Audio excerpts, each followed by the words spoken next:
জাতীয় নাগরিক কমিটির মুখ্য সংগঠক সার্জিস আলমের বাড়িতে পাওয়া গেল টাকার পাহাড়। দর্শক, আপনারা এই মুহূর্তে দেখতে পাচ্ছেন এনসিপি নেতা সার্জিস আলমের বাড়িতে কিন্তু সেনাবাহিনীর অভিযানে কিন্তু বিপুল পরিমাণে অর্থ মিলেছে। প্রকল্পের আওতায় বরাদ্দকৃত প্রায় 297 কোটি টাকা অবৈধভাবে আত্মসাৎ করেছেন সার্জিস আলম।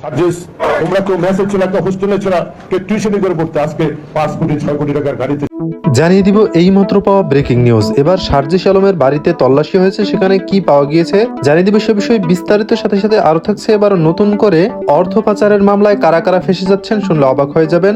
আরো থাকছে আজকে দিনের সবশেষ কিছু গুরুত্বপূর্ণ আপডেট নিউজ। বিস্তারিত দেখে আসবো, তার আগে ছোট করে একটি অনুরোধ, আপনারা যদি এই ধরনের আপডেট নিউজগুলো সবার আগে পেতে চান অবশ্যই চ্যানেলটি সাবস্ক্রাইব করে রাখবেন।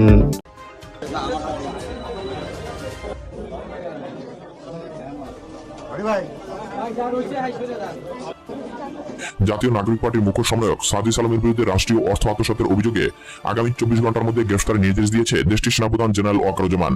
এই ঘোষণা আসার সঙ্গে সঙ্গে জাতীয় রাজনীতি যেন থমকে গেল।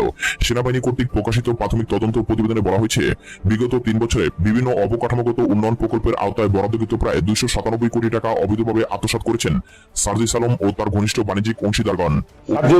তোমরা কেউ মেসেজ ছিল একটা হোস্টেলে ছিল কে টিউশনি করে পড়তে, আজকে 5 কোটি 6 কোটি টাকার গাড়িতে চলো। আগে পিছু আরো 20-25 কোটি টাকার গাড়ি।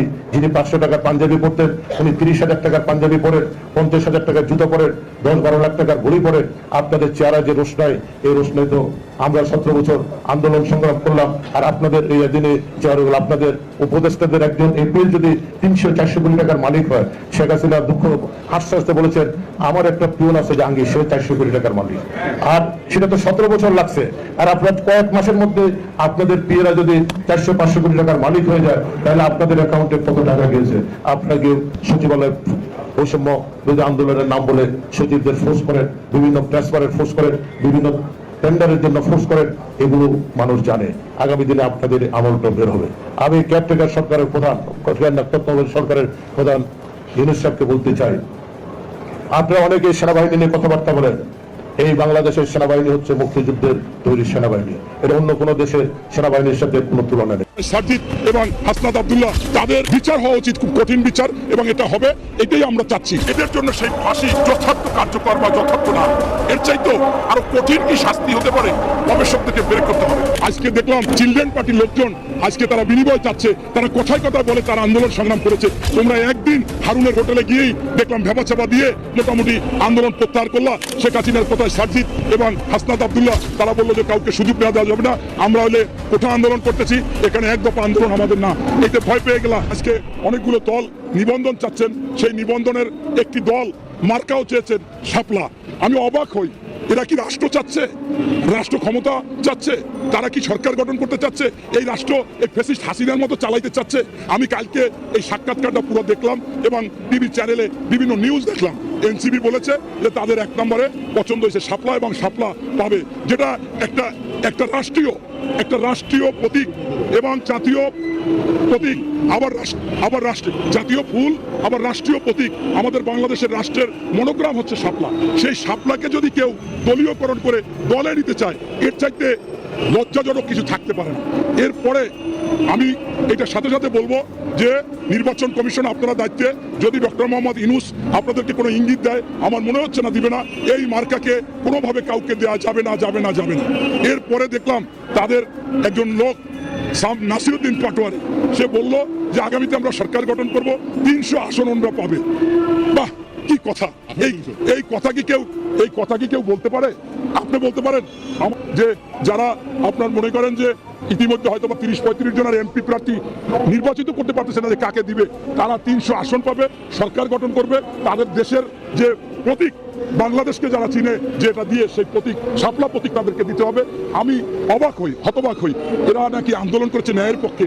এদের আন্দোলনে আমরা দেখেছিলাম হকার, শ্রমিক, গৃহিণী, আপনার ছোটখাটো ব্যবসায়ী, পাঠাও চালক, আমার মতো খেটে খাওয়া মানুষ, এরা এসেছিল যে এরা ন্যায় প্রতিষ্ঠা করবে। তাই তাদেরকে পানি কিনে দিয়েছে, পাউরুটি কিনে দিয়েছে, পোড়াটা কিনে দিয়েছে, বিস্কিট কিনে দিয়েছে।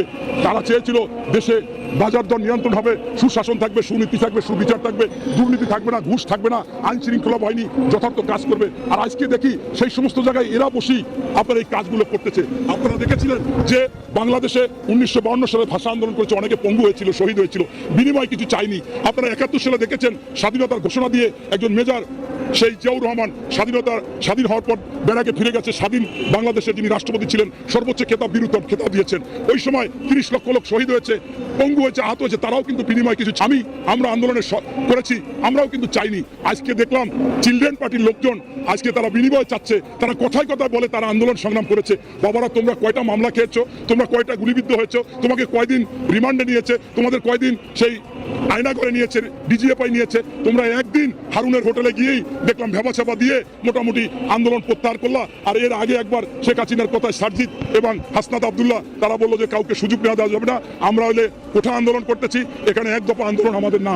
এটা ভয় পেয়ে গেলা। আর আমরা বছরের পর বছর, আমি একাধিকবার গুম হয়েছি, আমি আয়নাঘরে গিয়েছি, আমাকে টিভি নিয়েছে, আমাকে পায়ে গুলি করে পা ভেঙে দিয়েছে, এত কিছু করার পর জেলে গিয়েছি, কখনো কিন্তু আমরা এরকম নত হইনি। তারপর আজকে বড় বড় কথা, রাষ্ট্রকে নিয়ে তোমরা খেলছো, রাষ্ট্রের প্রতীক চাচ্ছ, দুঃখজনক। এখান থেকে ফিরে আসো, তোমরা যদি রাজনীতি করতে চাও জনগণের কাতারে আসো, ন্যায়ের পথে আসো, সকলের সাথে সমান অধিকারে আসো, অন্য দল যে সমান যে অধিকার চাবে সেইটা করো, এটাই হচ্ছে আমার মূল কথা। ধন্যবাদ। এখন আমি যদি আপনাদেরকে এক কথায় বলি যে বিশ্বে যদি কোনো অপরাধীর শাস্তি সর্বোচ্চ ফাঁসি হয়ে থাকে, তবে এদের জন্য সেই ফাঁসি যথার্থ কার্যকর বা যথার্থ না, এর চাইতেও আরো কঠিন কি শাস্তি হতে পারে গবেষকদেরকে বের করতে হবে।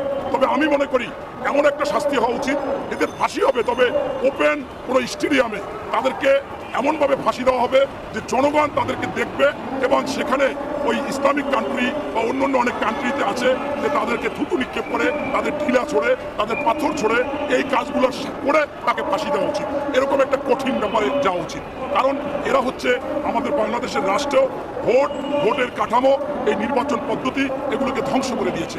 আপনারা দেখেছিলেন যে একটি নির্বাচন হয়েছিল সেনা সমর্থিত, পরবর্তীতে 2014 সালে সেই গরু ছাগল তা ছিল ভোট কেন্দ্রে, এবং 154টা বিনা প্রতিদ্বন্দ্বিতায় কিভাবে তারা নিয়ে গেছে, যা বিশ্বে বিরল কোথাও নেই। আর আপনার শুধুমাত্র এই 3 জন নির্বাচন কমিশনার, এদের সাথে যারা জড়িত ছিল অন্য কমিশনার এবং সংশ্লিষ্ট যারা ছিল, পাশাপাশি এমনকি যারা বিভিন্ন আপনার জেলায় উপজেলায় নির্বাচনের দায়িত্ব পালন করেছিলেন, তাদেরকেও যেহেতু আজ্ঞা পাওয়া ছিল, তাদেরকেও শাস্তির আওতায় আনা উচিত এবং তাদেরকে চাকরি থেকে বরখাস্ত করা উচিত। এটাই হচ্ছে আমার আপনার এই নির্বাচন কমিশনের কথা। আবারও শেষ কথা বলবো, এই নির্বাচন কমিশনে যারা অপরাধ করেছে, এই অপরাধীদের বিচার, সর্বোচ্চ বিচার যদি বিশ্বে থাকে ফাঁসি, সে ফাঁসি দিলেও যথার্থ হবে না। এদেরকে আরো কঠিন কি শাস্তি দেওয়া যায় সেই শাস্তি দিতে হবে। প্রয়োজনে আপনার খোলা স্টেডিয়ামে জনগণের সম্মুখে তাদেরকে আপনার ফায়ারিং স্কোয়াডে এনে গুলির পর গুলি করতে হবে, অথবা ফাঁসির পর ফাঁসি, একাধিক ফাঁসি দিতে হবে। এটাই আসলে আমার মূল কথা। এরপর আপনারা জিজ্ঞাসা করুন। দেখতে পেলেন বিস্তারিত। এ সম্পর্কে আপনাদের মতামত কমেন্টে লিখে পাঠাবেন। ভিডিও ভালো লাগলে চ্যানেলটি সাবস্ক্রাইব করতে ভুলবেন না। এবারের মতো এখানেই বিদায় নিচ্ছি, শীঘ্রই দেখা হবে নতুন কোনো ভিডিও নিয়ে। ততক্ষণ সকলে ভালো থাকুন, সুস্থ থাকুন। আসসালামু আলাইকুম রহমতুল্লাহি ওয়া বারাকাতুহু।